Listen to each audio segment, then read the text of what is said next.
또 그 실린더가 돌출돼 있잖아요. 이렇게 딱 크게 돌출돼 있어가지고 관로 작업하는데 굉장히 부담입니다. 근데 괜찮아요. 통신관로 수도까지 정도는 괜찮아요. 그래도 할만해요. 안 뛰고. 근데 오수관로나 하수관로 좀 깊은 거, 가스관로 이런 거 할 때는 굉장히 간섭이 심해요. 간섭이 심하고 조금 딱딱한 땅 있죠. 딱딱한 땅. 이렇게 관로 작업하다 보면 야무진 땅 있죠. 이 틸트 무게하고 틸트가 달림으로써 이 버켓붐이 굉장히 부하를 많이 받아요. 버켓붐으로 틸트하고 그 바가지 그 무거운 거를 제가 그때 한번 영상 올려드린 거 있죠. 바가지 이렇게 딱 내리면은 탁 섰다가 움직이는 거. 그 중력에 의해서 떨어져가지고 늦게서 조종작하는 거. 그 정도로 무거워요. 바가지 앞에가 틸트가 달려있기 때문에 무겁기 때문에 그 야무진 땅 긁을 때 일반 바가지 찬 거랑 그 속도 차이가 엄청납니다. 그 진짜 마사토 같은 거 깡깡한 땅 이빨 바가지로 막 파야 되는 상황 있죠. 그때 그 틸트 달고서 댐비면은 옆에 차하고 차이가 엄청 많이 나요. 속도 차이가. 이 파워 자체가 틀려요. 뒷바지를 해도 그냥 버켓붐에 붙어 있는 거랑 틸트 달리고 뒷바지를 하는 거랑 차이가 많이 납니다. 야무진 땅이 되게 안 좋아요. 관로 같은 거 할 때 옆에 실린더 다 기스나고. 관로 작업을 하면은 또 아무리 뭐 수도나 통신 이런 거 얕게 판다고 해도 하월을 하잖아요. 하월 하려면 이 바가지가 깊숙이 들어간단 말이죠. 그러면 또 실린더가 닿아요. 그래서 그 관로 작업할 때는 떼어놓아야 됩니다. 근데 제가 관로를 좀 장기간 할 일이 있어가지고 틸트를 떼어놓고 들어갔어요. 약 600m 앞 버스 전용차로 구간. 근데 관로를 한다고 해서 스틸을 떼어놓고 한 3일 열심히 했는데 약 300m 앞 그 하월이 많았어요. 오수관로인데 막 흉간이 대각선으로 지나가서 이렇게 하월이 되게 깊게 해야 되는 상황이었는데 그렇게 며칠 한 3일을 하월을 하고서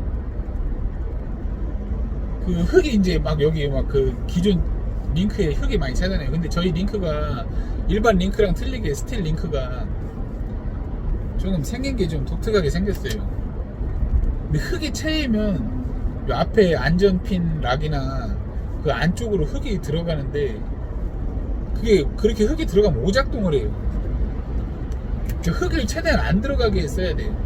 그렇게 3일 동안 하월을 하고서 그 안에를 풀러봤더니 아니나 다를까 그 링크 속에 흙이 꽉 채여가지고 링크 움직임이 막 달 정도로 막 흙이 채였더라고요. 아유 사람 미치겠어요. 결국에는 제가 관로를 포기했어요. 장비 버릴까봐. 하월을 계속 하니까 그 안에 스틸 안에 링크에 흙이 들어가는데 링크가 우리 저기랑 틀려요. 이 물어잡는 스타일이 아니라 스틸은 이렇게 슬라이딩해서 이렇게 걸치는 스타일이거든요. 그래서 직선 운동을 하는데 다른 거는 그 링크를 이렇게 잡고서 그 실린더가 노출이 돼 있으니까 실린더 주변에 흙이 떨어지잖아요. 이렇게 털으면. 근데 우리 스틸 거는 막혀 있어요. 판으로. 그러면 그 위에 호스 들어가는 대로 흙이 이렇게 들어가거든요. 흙이 들어가면은 밑에 판이 막혔기 때문에 흙이 계속 차요. 그럼 나중에 이 링크 움직이는데 흙이 차여서 링크가 안 움직입니다. 그래가지고 관로 작업은 스틸은 포기해야 돼. 뭐 간단한 관로 작업이나 하지만 아무튼 스틸 링크로 관로 작업을 한다는 거는 좀 무리가 있습니다. 어려워요. 맨날 닦아주고 청소해주지 않는 그 짓을 어떻게 하고 있습니까? 관로 작업의 치명적인 단점이 있고 그 호스가 뒤에 또 많이 있잖아요. 저기 철근 같은 거 이렇게 막 말든지 철근 같은 거 이렇게 옮기거나 이렇게 폐기물 나오면 철근 같은 거를 이렇게 옮기거나 하잖아요. 그때 이제 그 철근이 이 틸트 쪽으로 이렇게 달려들면 그냥 무조건 세워야 돼요. 철근이 그 호스 사이로 낀다, 난리 납니다. 그러니까 철근 같은 거 예전에도 몇 번 그랬거든요. 철근 말고 막 그러다가 호스 뒤로 딱 철근이 들어가는 것 같다 싶으면 멈춰야 돼요. 멈춰 다시 빼고, 아니면 이게 어떻게 하다 보면 팍 껴요. 끼면은 내려서 그 철근을 빼야 돼요. 이게 그냥 바가지 힘으로 이렇게 잡아 뺐다간 호스 다 터집니다. 그렇게 해서 호스도 많이 터져요. 철근 작업하다가 많이 터지는 애들 많이 봤거든요. 호스 많이 터져요. 뒤에 이게 실린더도 많이 때리고, 철근말이나 뭐 이런 거 조심해야 돼. 틸트 위쪽으로 어디로 이렇게 뭐가 이렇게 이물질이 이렇게 올라오거나 이렇게 하는 거는 다 조심해야 돼. 아무래도 계속해서 유지비가 들어갑니다. 유지비 뭐 계속해서 유지비 들어간다고 봐야죠. 장고장이 많지는 않은 것 같아요. 많지는 않지만 그래도 장고장은 계속 일어나요. 한 번씩 장고장 일어날 때마다 스트레스 엄청 받습니다. 껴놓고 하자니 불편하고, 안 띄고 하자니 수리를 해야 되고, 특히나 제 거는 뽑기를 잘못해가지고 처음에 받을 때부터 유압류가 새는 걸 받았어요. 유압류가 새는 걸 받았는데 유압류가 흐르더라고요. 그래가지고 뭔지 몰랐는데 자꾸 묻어나요. 그래서 이거 새건데 이렇게 묻어날 리가 있나? 봤는데 스윙모다, 그 가운데 가장 핵심적인 스윙모다에서 조금씩 새더라고요. 사자마자 그렇게 돼가지고 뭐 간단한 건 줄, 볼트 조금 풀린 정도인 줄 알고 이거 샌다 빨리 해줘라 그랬더니 와서 한번 오링을 바꾸고 뭐 조여주더라고요. 근데도 안 돼요. 그래서 또 수리를 했어요. 또 안 돼요. 또 수리를 했어요. 또 안 돼요. 근데 그때부터 이제 빡이 돌아가지고, 아니 내가 3천만원짜리 장난감을 샀냐, 3천만원짜리 무슨 이게 뭐 한두 푼 하는 것도 아니고 무슨 수리를 맨날 하냐고 스트레스 엄청 받았어요. 한 번에 고쳤으면 괜찮은데 3번 4번 하는데 스트레스가 안 받겠냐고요. 그거를 또 한 달이 넘게 막 그렇게 한 거예요. 2달 3달 결국에는 스윙모다 바꾸고, 그래도 스윙모다 바꿨는데도 안 됐어요. 그래가지고 막 스웨덴에서 오고 대표 오고 막, 결국에는 걔네들이 스틸 애들이 여기서 판권만 갖고 있기 때문에 자기네들이 뭐 기계를 절대 안 바꿔주더라고요. 그래가지고 볼보에 전화했어요. 저는 이제 볼보에서 옵션으로 나왔기 때문에 볼보에 전화해가지고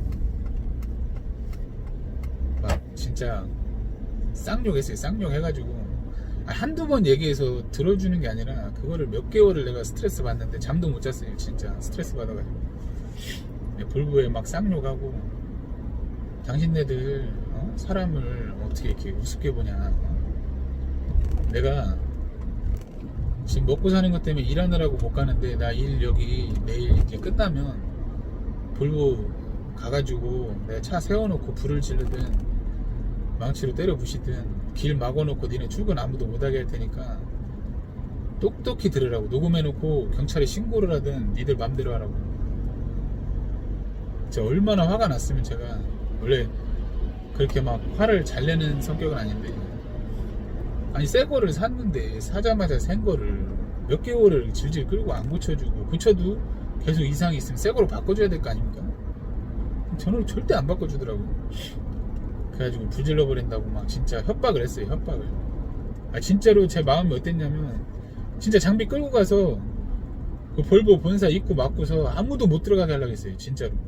그랬더니 이제 발등에 불이 떨어졌나 그제서 이제 난리가 났더라고요. 이제 사장 전화 오고 막 볼보 부사장 전화 오고 진짜 죄송하다고 막 이러면서 당장 내일 찾아가겠다고 그래서 찾아와가지고, 내가 뭐 많은 걸 바라냐, 안 되는 거 가지고 얘기하는 거지, 내가 물건을 샀는데 물건 이상 있으니까 바꿔달라고 하는 건데 왜 그러냐. 나는 뭐 고쳐줘도 상관없다. 고치면 그냥 타겠다. 근데 못 고쳐주니까 결국에는 두 손 두 발 다 들었나 이제 스틸에서 새 걸로 갖고 왔어요. 그래서 바꿔서 했는데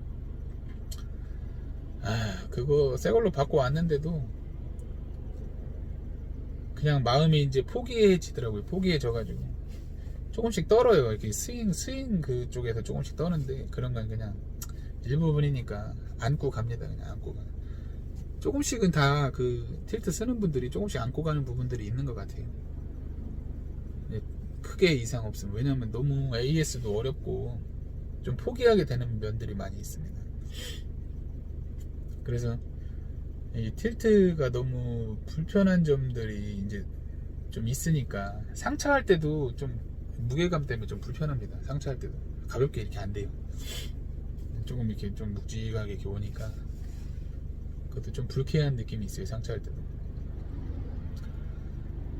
아무튼 그렇고 또 그런 불편함 때문에 그 원터치 뭐죠? 그 오일킥이라고 해서 틸트를 쓸 때만 쓰고 떼어놓고 싶을 때 떼어놓는 게 있어요. 근데 그것도 제가 알기로 1000만원 가량 합니다. 그 오일킥을 다는데 앵코는 기본 장착돼 있어요. 그냥 자기가 띄고 싶을 때 띄고 달고 싶을 때 달고.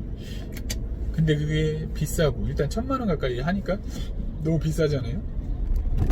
저는 더 이상 틸트에 투자하고 싶지가 않아서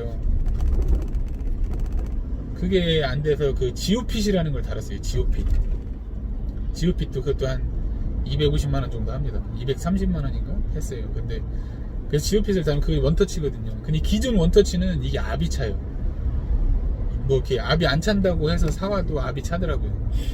근데 희한하게 브레이크를 넣었다 뺐다 할 때는 압이 안 차요. 근데 틸트를 뺐다가 끼려고 하면 압이 차 있어요.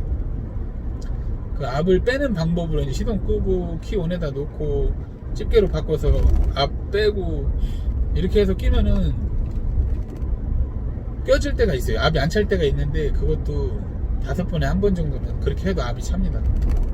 엄청 불편해요. 원터치 끼기가 되게 불편해서. 그래서 지오핏이라는 거 자키 방식으로 해서 그 압이 안 찬다고 해가지고 그거를 샀어요.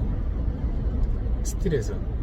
너무 불편해가지고 틸트 띄고 일하고 싶어서 샀는데 박살 났습니다. 그냥. 그것도 시간 지나니까 압 차고 브레이크 치는데 브레이크 압 못 견뎌가지고 다 깨졌어요.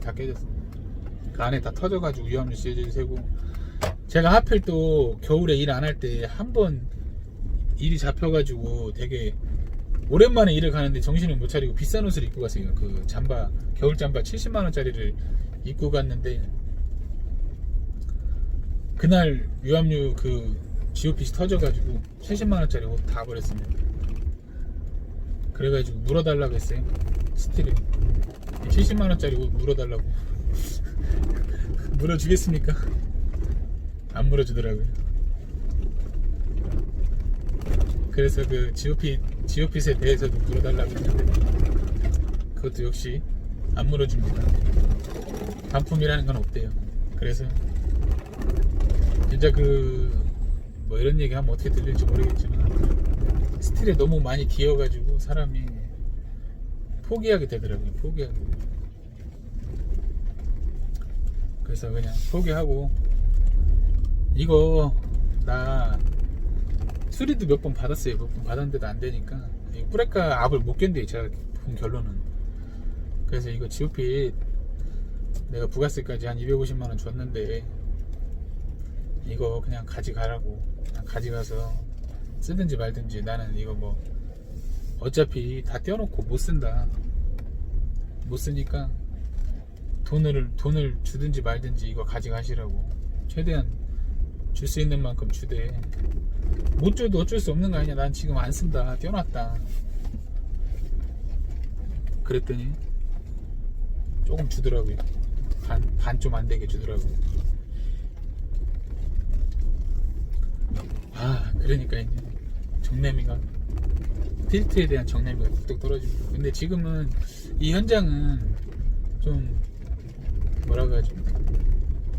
좀 뭐라 좀 험한 작업 없이 좀 부드럽게 하니까 괜찮아요. 지금은 이제 한동안 또 문제가 없어가지고 잘 쓰고 있습니다. 틸트를 잘 쓰고 있는데 단점을 말씀드리자고 하니까 이렇게 좀 굉장히 심각하게 말씀드렸는데 좀 장점이 많이 있기 때문에 또 그 단점이 또 커버가 되는 면도 있어요. 있기는.